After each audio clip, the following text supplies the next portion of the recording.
오늘 보실 말씀은 마태복음 7장 21절부터 23절까지 말씀을 보겠습니다. 마태복음 7장 21절부터 23절까지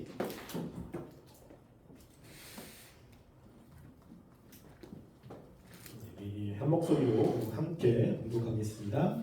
나더러 주여 주여 하는 자마다 다 천국에 들어갈 것이 아니요 다만 하늘에 계신 내 아버지의 뜻대로 행하는 자라야 들어가리라.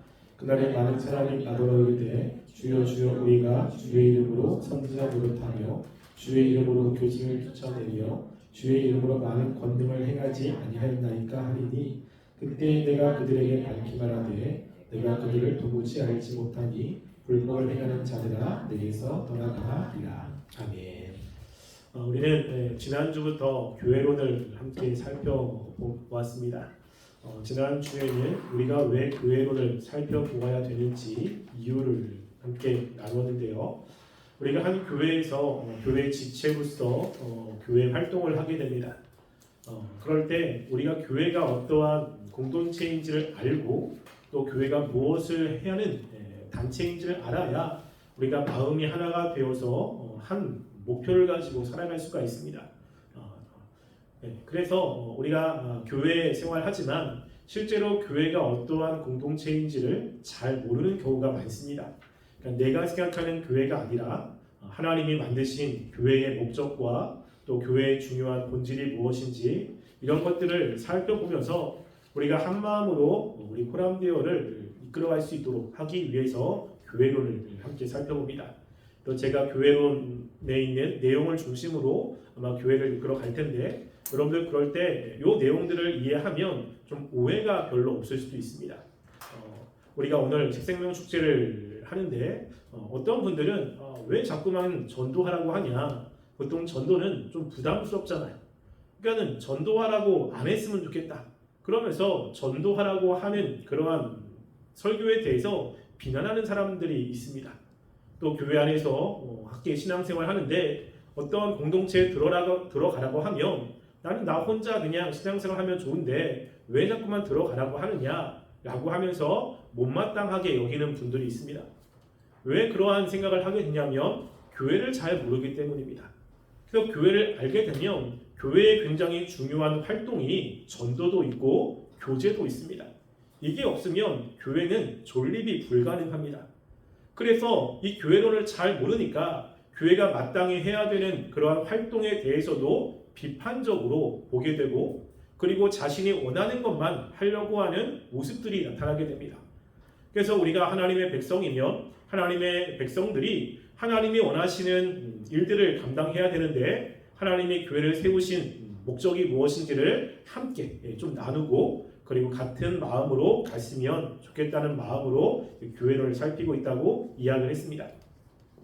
오늘은 우리가 뭘 할 거냐면요. 교회의 정의와 또 교회가 다양한 모습들이 있는데 특별히 가견적 교회와 불가견적 교회, 다시 말하면 보이는 교회와 보이지 않는 교회에 대해서 살펴보려고 합니다.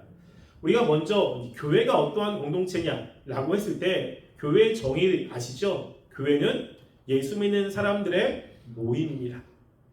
그래서 우리가 예수님을 믿는 사람들이 모인 그곳에 예수님이 함께 하십니다.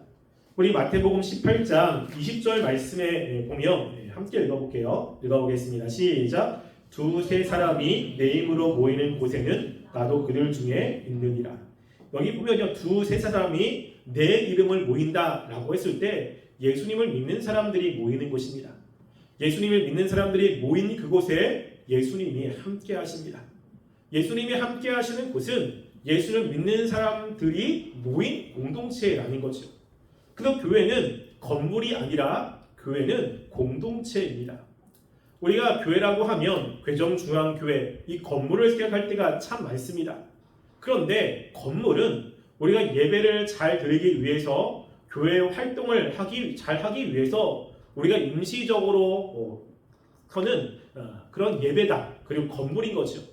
그래서 우리가 때로는 규모가 커지고 또 여러 가지 상황 때문에 예배당을 옮길 수가 있지 않습니까? 우리도 시장에서 이쪽으로 옮겨왔잖아요.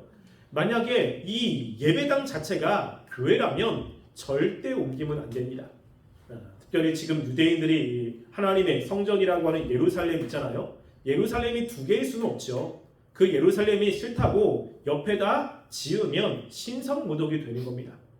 그러니까 우리가 교회는 하나님이 계시는 전이고 하나님이 함께 하시는 곳인데 그 예수님이 함께 하시는 곳은 건물이 아닙니다. 그래서 이 교회를, 이 예배당을 성전이라고 이름하지 않습니다. 그냥 예배를 드리는 집, 예배당이라고 이야기를 하죠. 그래서 교회는 결코 건물이 아닙니다. 교회는 예수님을 믿는 사람들이 함께 모이는 그 공동체, 그 모임이 교회라고 하는 것을 머리에 입력을 해야 돼요. 그렇기 때문에 우리가 교회에서의 모든 활동은 예수 믿는 사람들을 중심으로 하게 됩니다. 그리고 교회 안에 있는 모든 유익들은 누구만 받겠습니까? 예수 믿는 사람만 받아요. 그러니까 교회라고 하는 곳에 우리가 보겠지만 이 각연적인 교회, 눈에 보이는 그냥 능곡중앙교회 들어와서 같이 신앙생활 하는 것처럼 보이지만 실제 하나님이 주시는 유익들, 우리가 신앙생활을 하면서 누리는 많은 축복들은 교회 일원들만 경험을 하는 겁니다. 우리가 세상 공동체도 마찬가지잖아요. 예를 들어서 어떤 대학교에 들어간다. 그 대학교에서 그 대학생들에게 장학금을 나누어 준다 라고 했을 때 그 교회 학생이 아니면 혜택을 받을 수가 없습니다. 그 교회의 정식 학생이야 그 학교의 유익을 얻게 되는 거잖아요.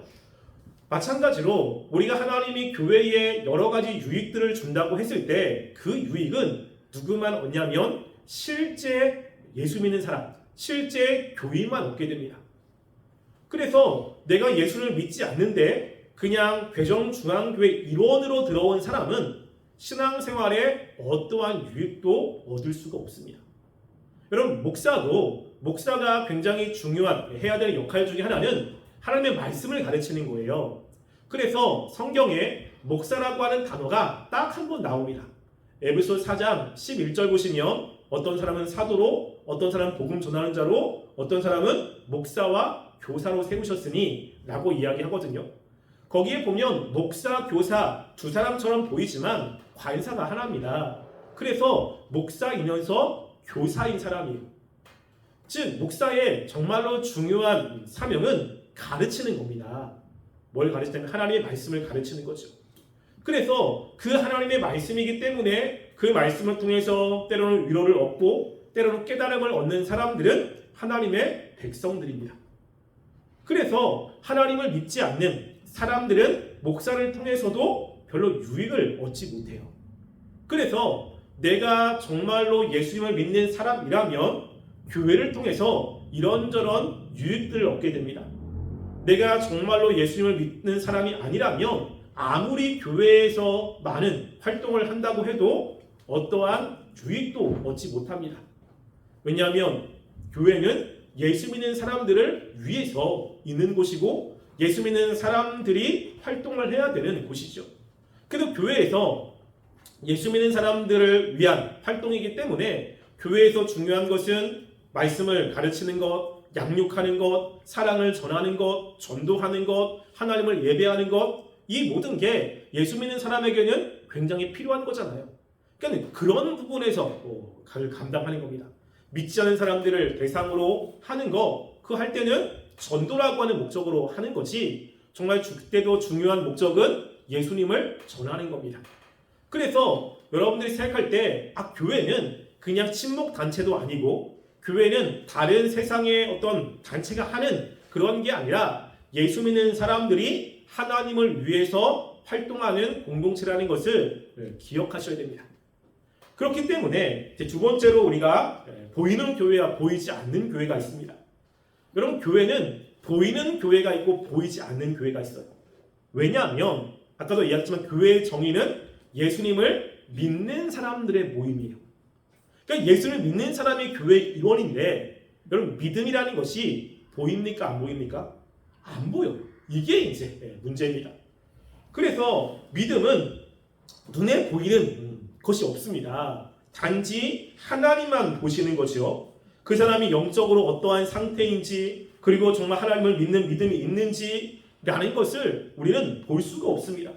그래서 로마서 10장 10절 말씀에 이렇게 이야기를 하죠. 로마서 10장 10절 함께 읽어보겠습니다. 시작. 사람이 마음으로 믿어 의에 이르고 입으로 시인하여 구원에 이르니라.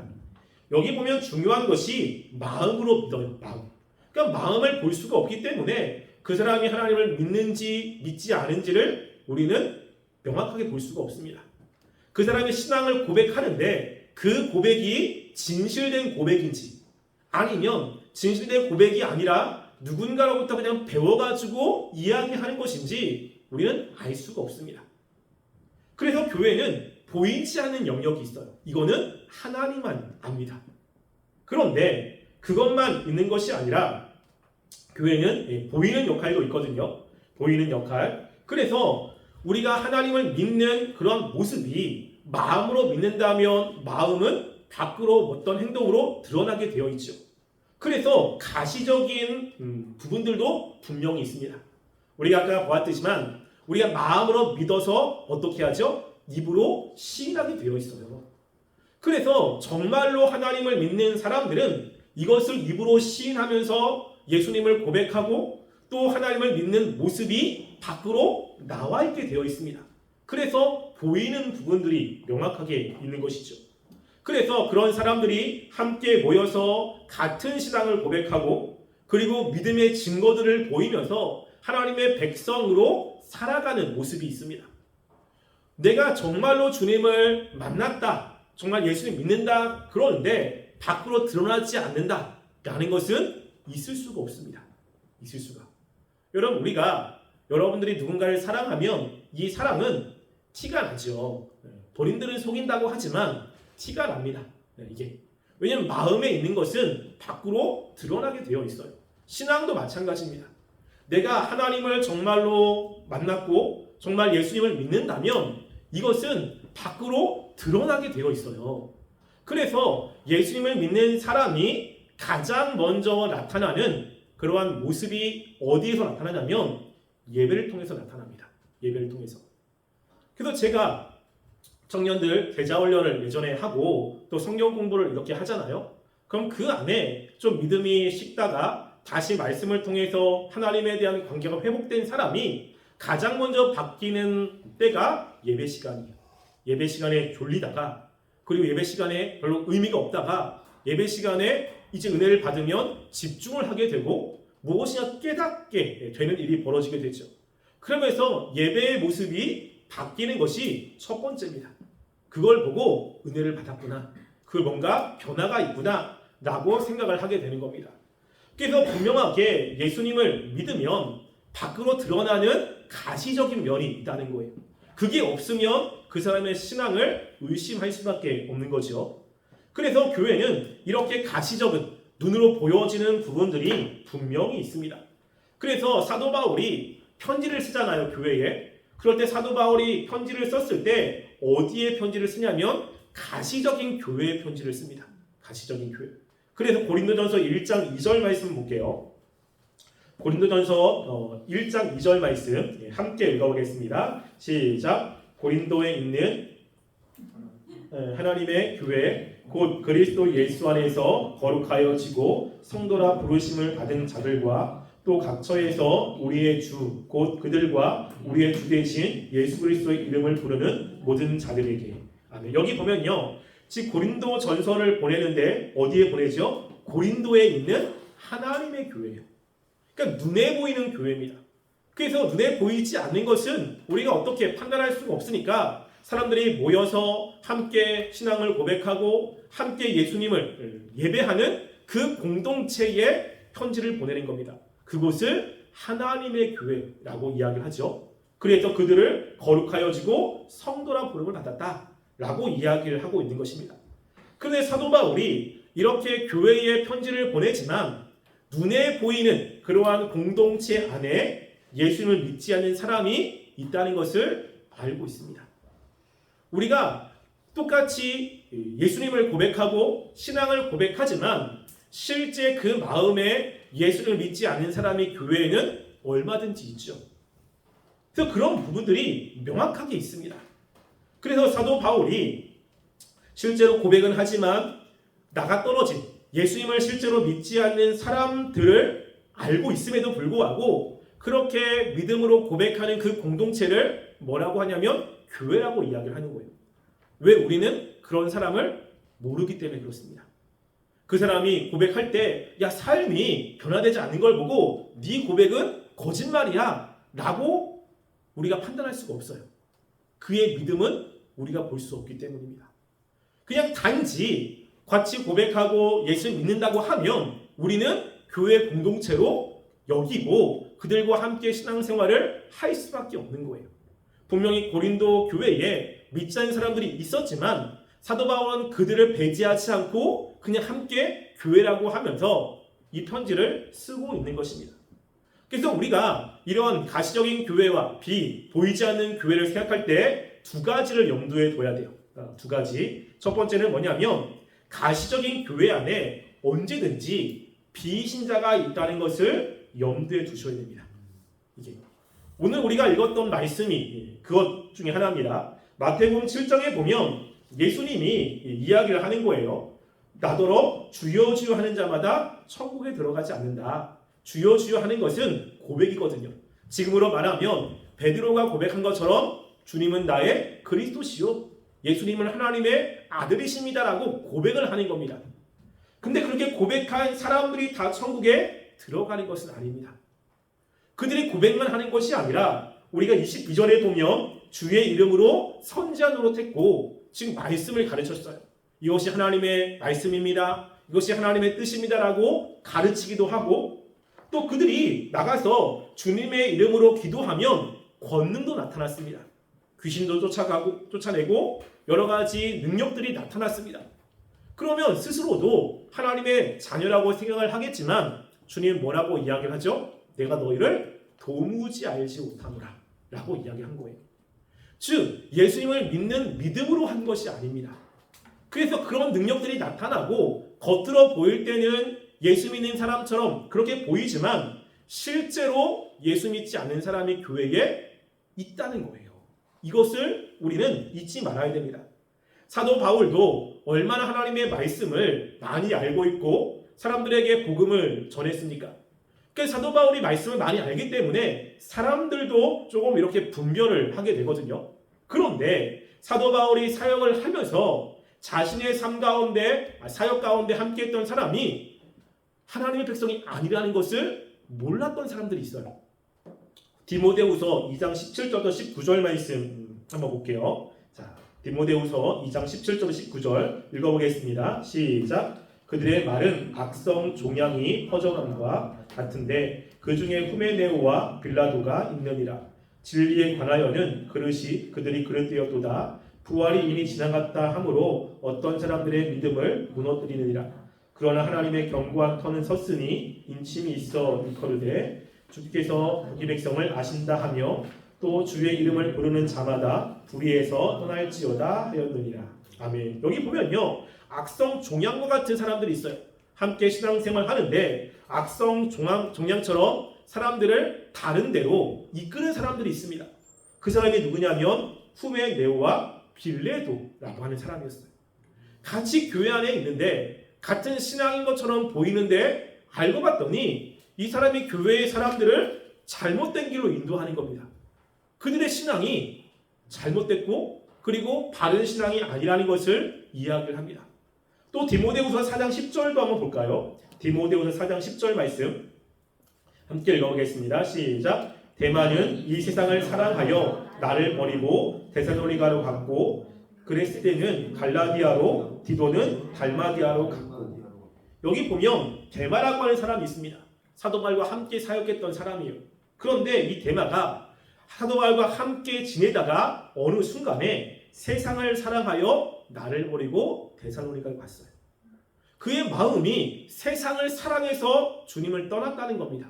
우리가 볼 때는 처음에 주님을 믿다가 나중에 그 주님을 떠난 것처럼 생각이 되지만 여러분, 신앙은 내가 떠날 수가 없습니다. 하나님이 우리들에게 은혜를 주시면 하나님께서 그 사람을 계속해서 이끌어 가기 때문에 그 사람이 하나님을 떠나서 다른 종교로, 다른 믿는 사람으로 믿는 대상을 바꿀 수가 없어요. 이게. 그래서 그렇게 다른 종교로 갔다는 것은 처음부터 예수님을 믿은 게 아닙니다. 예수님이 나의 유일한 구원자라고 믿는데 다른 사람을 또 구원자라고 삼으며 따라갈 수는 없기 때문이죠. 그래서 여기서도 보면 바울과 함께 있었던 이 데마가 처음에는 예수 믿는 사람처럼 보이지만 나중에는 그렇지 않았던 것을 보게 되죠. 이것은 처음부터 그렇지 않았던 것입니다. 그러니까 교회 안에 우리가 같이 신앙을 고백하고 그리고 같이 예배를 드리고 같이 생활을 하지만 그 안에 믿지 않는 사람도 분명히 있다는 것입니다. 그리고 악한 사람들이 그걸 노리고 이제 들어오기도 합니다. 그러면 여러분들이 이런 걸 봤을 때 좀 위험성이 있거든요. 그래서 야 과연 누가 아니냐, 누가 야 혹시 내 옆에 있는 사람이 같이 신앙생활을 하는데 과연 이 사람이 믿는 사람이야? 라고 막 이렇게 뭔가 이렇게 보기 시작하거든요. 나 정말 믿어? 혹시 아닌 거 아니야? 이런 의심 때문에 교회가 좀 분란이 일어날 수도 있습니다. 이게. 그래서 참된 신자가 누구인지를 막 이렇게 찾고 그 증거를 계속해서 이렇게 증명해 내라고 하면 교회가 분란이 일어날 수밖에 없어요. 왜? 같은 신자들이 모여야 되는데. 그래서 그렇게 되지 않기 위해서 이 종교개혁자 칼빈이 이런 이야기를 했습니다. 이런 위험에 대해서 이 위험에 대해 경고하면서 자비로운 판단을 통해 믿음의 고백과 삶의 본보기로 성례전에 참여함으로 같은 하나님과 그리스도를 고백하는 모든 사람을 교회의 교인으로 인정해야 한다고 말했다. 사람들이 공개적인 죄로 인해 권징을 받기 전까지는 교회의 사귐으로부터 그들을 배제해서는 안 된다. 물론 교회는 고백이나 삶을 통해 스스로 참된 교회밖에 있다고 말하는 비신자가 교인 자격을 유지하도록 용인해서도 안 된다. 라고 이야기합니다. 무슨 말인지 아시겠죠? 뭐냐면 그런 사람이 있다. 있는데 그 사람이 명확하게 우리가 봤을 때 배교가 아니라면 우리가 신앙생활을 하지만 성숙도 있잖아요. 죄 때문에 하나님부터 멀어질 수도 있고 죄 때문에 때로는 죄를 지을 수도 있고 그 죄가 강력해서 믿지 않는 사람들처럼 행동할 수도 있습니다. 이 성화의 관점에서. 그러니까 그 사람이 명확하게 배교의 모습이 있지 않으면 같은 신자로 보고 함께 신앙생활을 하라고 이야기하는 거예요. 이게. 왜냐하면 모르기 때문입니다. 이게. 그래서 우리가 믿음이 있으면 뭔가 밖으로 드러나게 되지만 성화의 관점에서 보면 우리 안에 성령님만 계신 게 아니라 죄도 있잖아요. 죄가 충만하면 믿지 않는 사람들처럼 나올 수도 있습니다. 여러분과 베드로가 보면 베드로가 예수님이 잡혀갈 때 사람들이 너 예수 믿는 사람이지, 너 예수님의 제자지라고 이야기했잖아요. 그때 베드로가 단지 예수님을 부인만 한 게 아닙니다. 예수님을 저주까지 했어요. 그럼 어떻게 예수님을 믿는 사람이 예수님을 저주할 수 있지? 그 모습을 보면 베드로는 신자가 아닙니다. 그런데 베드로가 그 이후로 회개하고 돌이킬 수 있잖아요. 그 순간에 우리의 연약함 때문에 때로는 여러 가지 상황 때문에 때로는 우리가 신앙의 고백을 하지 못할 수도 있습니다. 이게. 그래서 그런 모습이 있기 때문에 우리가 교회 안에 때로 우리가 봤을 때 신앙적으로 미치지 못하는 행동이 있을지라도 그 사람이 명확하게 예수님을 거부하지 않으면 신자 같은 교회의 일원으로 받아들이라는 것입니다. 아니 어떻게 교회에서 그렇게 예수님을 거부할 수 있습니까? 라고 할 수 있잖아요. 근데 있습니다. 지난주에 신방을 하는데 내관계 아니라 이제 백전사님이 전화해서 안 나온 사람들에게 전화를 한 거예요. 그래서 그분이 우리 교회에 온 지 얼마 안 됐지만 다른 교회에도 있었고 뭐 이래요. 근데 와가지고 예수님을 믿어야 되지 않습니까? 예수님만이 참 구원자이지 않습니까? 라고 하는데 그 사람이 뭐냐면 아니죠. 우리가 천주교도 믿어도 되고 불교도 믿어도 되고 이렇게 고백을 하는 거예요. 그래가지고 충격을 받았어요. 야, 이렇게 고백을 하는 사람도 있구나. 그럼 뭐죠? 그 사람은 아직 우리가 이제 신자로 받아들이진 않겠죠. 그러니까 그렇게 명확하지 않으면 같이 기도해주는 사람이 돼야 되는 겁니다. 또한 우리가 두 번째로 생각할 것은 뭐냐면 지상에 있는 교회는 완전한 교회가 없어요. 완전한 교회. 실제로 역사상 완전한 교회를 꿈꾸는 공동체가 있었을까요? 없었을까요? 있었을까 없었을까요? 왜 대답을 안 하세요? 뭐 있을 것 같죠? 왜냐하면 주님에 대한 열정이 있는 사람들, 그리고 정말로 하나님을 위한 공동체를 만들고 싶은 사람은, 그래 우리가 참된 100% 신앙을 가지고 있는 사람들만 교회 일원으로 삼자라고 하는 공동체가 분명히 있었습니다. 그 공동체를 제세례파라고 하거든요. 제세례파는 그 세례, 그 사람이 세례를 받았는데 그 받은 사람의 그 세례를 다시 한번 검증을 해서 그들이 다시 세례를 주는 거예요. 그래가지고 그들의 믿음을 명확하게 검증하기 위해서 굉장히 많은 절차들이 있습니다. 그런 절차를 통해서 참된 믿음의 사람들을 구별하기 위한 것이죠. 그렇게 하는 것에 대해서 충분히 납득이 됩니다. 왜냐하면 바른 교회, 주님이 원하시는 교회를 만들기 위한 것이죠. 그런데 실패했을까요? 성공했을까요? 실패했습니다. 왜냐하면 믿음을 우리가 볼 수가 없어요. 이게. 그래서 100% 판단할 수가 없습니다. 우리가 말씀을 많이 아는 거, 여러분 그 아는 것은 열심히 그냥 들으면 얘기할 수 있거든요. 여러분 조나단 에드워드가 있었던 그 당시에 믿음에 대한 고백이 굉장히 좀 컸습니다. 여러분 그 당시 우리가 미국이 기독교 나라가 됐잖아요. 그렇게 된 이유는 영국에서 도망간 청교도 때문이에요. 영교가 국교회가 되어서 영국에서 태어나면 모두가 다 신자라고 인정을 했습니다. 그러다 보니까 교회가 엉망인 거예요. 그래서 참된 하나님을 믿는 사람들이 그 영국에서 그러면 안 된다라고 하면서 서로 싸움도 하다가 신앙의 자유를 찾아서 미국으로 넘어간 겁니다. 그러니까 그들에게 굉장히 중요한 것은 교회, 참된 신자들이거든요.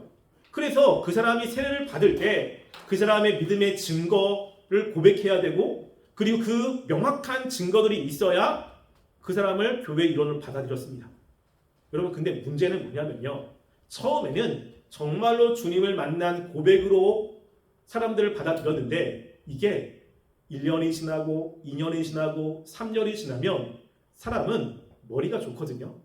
틀이 있어요. 틀이 있어서 교회에서 무엇인가 고백을 할 때 틀에 맞춰서 거기다 뛰어넘는 거예요. 이게 그러다 보니까 자기는 없는데 누군가가 이렇게 얘기하는 것을 듣고 거기다가 이야기를 하고 그것이 자기 것인 양 고백하는 사람들이 나오기 시작한 겁니다. 그게 어려운 거죠. 왜? 사람은 악합니다. 악해. 그래서 우리가 믿음을 이야기하지만 그 믿음도 구원하는 믿음이 있고 일시적인 믿음, 기적적인 믿음, 그리고 역사적인 믿음이 있거든요. 똑같이 믿음 있는 것처럼 보이지만 아닌 사람들이 명확하게 있습니다. 여러분들이 혹시 조금 더 이 부분을 알고 싶다면 매튜 헨리라고 하는 청교도가 쓴 유사 그리스도인이라는 책이 있습니다. 뭐 두껍지 않습니다. 한 200몇 페이지 정도 되는데 거기 보면 유사 그리스도인이에요. 제목 자체가 뭐죠? 진짜 그리스도인이 아닌 이미테이션 그리스도인, 가짜 그리스도인에 대해서 쭉 썼습니다. 근데 그 가짜 그리스도인이 어디까지 할 수 있느냐라고 했을 때 주님을 위해서 죽을 수도 있습니다. 그러니까 예수님 때문에 목숨도 바칠 수 있는 거예요. 야, 우리가 어떻게 그럴 수 있지? 라고 생각하지만 인간은 그럴 수 있습니다. 왜냐하면 이 기독교 신앙을 믿음으로 접근하지 않고 사상으로 접근할 수도 있어요. 여러분 공산주의는 사상 때문에 목숨을 바치잖아요. 그리고 히틀러 믿는 사람들, 그 사람들도 히틀러를 믿는 그런 사상 때문에 목숨을 바치죠. 그러니까 사상으로 받아들이는 거예요. 내가 결정했고 내가 옳다라고 하는 것 때문에 나는 이렇게 고난을 받고 죽는 것도 당연한 거야. 그래서 소크라테스는 악법도 법이다 라고 하고 죽잖아요. 이렇게 하나님을 믿는, 예수를 믿는 인격적인 믿음이 아니라 교회에서 알려주는 그런 사상을 받아들이고 그것들을 내 걸로 삼으면서 그것 때문에 죽는 사람도 있습니다. 그러니까 주님 위해서 헌신했다고 다 신앙이 있다고 볼 수는 없어요. 그래서 여러분 초대교회 보면 초대교회에 넘어오잖아요. 그래서 예수님이 돌아가시고 그 다음에 이제 로마가 박해를 하는 그때 세 부류의 사람들이 있었습니다. 순교자가 있고 고백자가 있고 배교자가 있었거든요. 순교자는 정말로 주님을 위해서 목숨을 바치는 사람이에요. 여러분 근데 그 목숨을 바치는 게 정말 주님을 사랑해서 목숨을 바친 게 아니고요. 그때 순교자가 엄청나게 많이 나왔거든요. 이게 유행이었습니다. 주님 위해서 목숨을 바치는 게. 그러면 순교를 하면 그 사람의 신앙 사람들이 칭송을 하잖아요.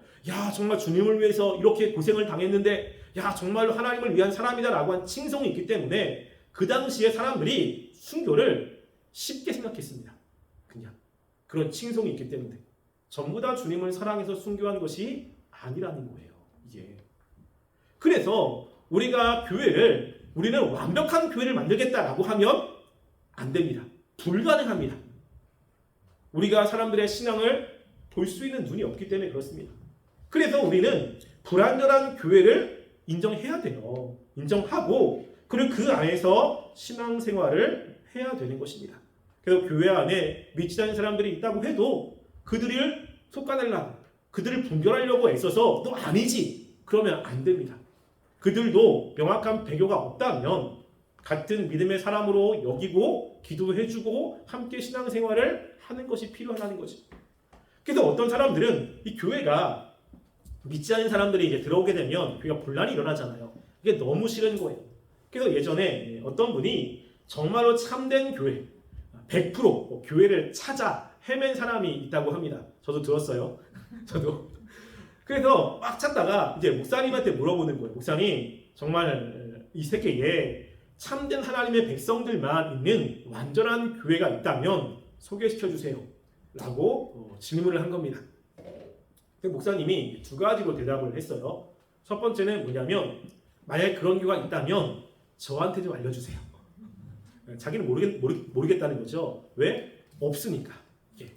두 번째는 뭐라고 했냐면 만약에 제가 그런 교회를 안다고 해도 당신에게는 소개시켜주지 않습니다. 왜냐하면 당신이 들어가는 그 순간부터 그 교회는 불완전합니다 라고 이야기한 거예요. 나도 불완전한데 그러니까 이 세상에 완전한 교회는 없습니다. 불완전한 교회지만 그 교회 안에 있는 하나님의 백성들이 하나님을 바라보고 믿음으로 견디고 그 교회를 만들어 가려고 애를 쓰는 거예요. 그래서 교회 안에 문제가 있고 여러 어려움들이 있지만 그래도 그 교회가 하나님의 교회라고 생각하고 그 안에 있는 참 신자들이 그때그때마다 믿음으로 그 어려움들을 이겨나가며 살아가는 것이 이 세상의 교회인 겁니다. 그래서 이제 다음 주에 뭘 살펴볼 거냐면 천상의 교회, 지상의 교회를 살펴볼 거거든요. 천상의 교회의 특징은 승리한 교회고 지상의 교회의 특징은 전투하는 교회입니다. 이게. 그래서 우리가 어려운 교회.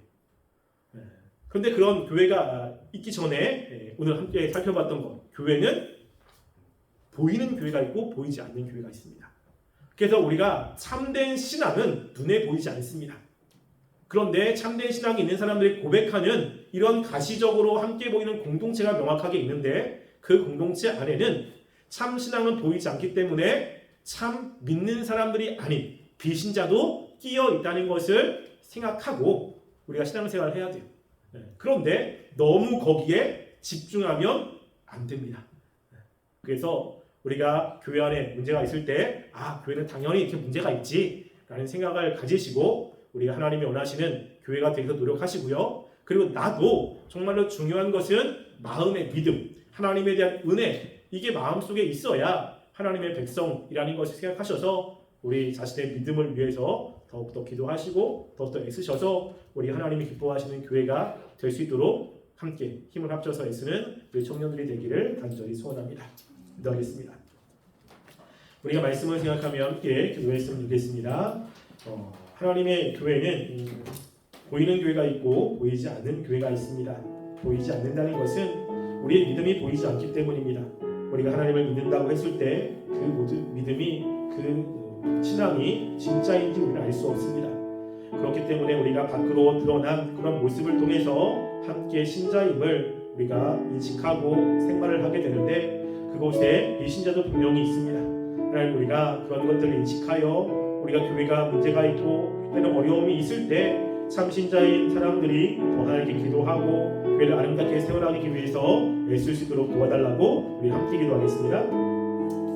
사랑하는 우리가 이 시간에 주께 기도합니다. 하나님 저희가 교회가 정말 하나님이 믿는 사람들로 구성되어 있고 그 하나님 믿는 사람들이 교회에 많은 유익들을 얻게 되는 것을 살펴보았습니다. 그런데 교회는 믿는 그 믿음이 보이지 않기 때문에 하나님 그 안에 배신자들도 분명히 있습니다. 하나님 우리가 그런 것들을 생각하고 교회 어려움이 있을 때 하나님 다른 사람들을 원망하는 것이 아니라 우리 교회 머리가 되신 하나님을 바라보며 믿음으로 그들을 감당하고 우리가 서로를 위해서 섬기는 아름다운 공동체가 되게 도와주시고 우리가 더 하나님이 기뻐하시는 교회가 될 수 있도록 말씀에 노력하는 삶이 되게 하여 주시옵소서. 아버지 붙잡아 주시기 바랍니다. 사랑의 하나님, 우리가 하나님을 부르셨고 또 교회 안에 지체로 우리를 삼아주셨습니다. 우리가 하나님이 세우신 이 교회를 주님이 기뻐하시는 그러한 공동체로 잘 만들고 또 교회를 잘 세워나갈 수 있도록 도와주시옵소서. 교회 안에 가시적인 교회와 비가시적인 교회가 있지만 우리가 정말 그 교회를 하나님의 몸으로 생각하고 사랑으로 그 교회 안에 많은 형제들을 품고 나갈 수 있도록 도와주시옵소서. 또 하나님께 나올 때 헌금을 드린 손길이 있습니다. 그 손길을 기억하여 주시고 그 마음을 기억하여 주시고 더 풍성한 은혜로 채워주시옵소서. 지금은 우리 주 예수 그리스도의 은혜와 하나님의 사랑과 성령님의 교통하심이 하나님의 교회를 잘 이해하고 또 주님이 원하시고 기뻐하신 교회를 만들기 원하여 고개 숙인 우리 청년부 머리 위에와 가정 위에와 이 세계 위에 지금부터 영원토록 함께 있을지어다. 아멘.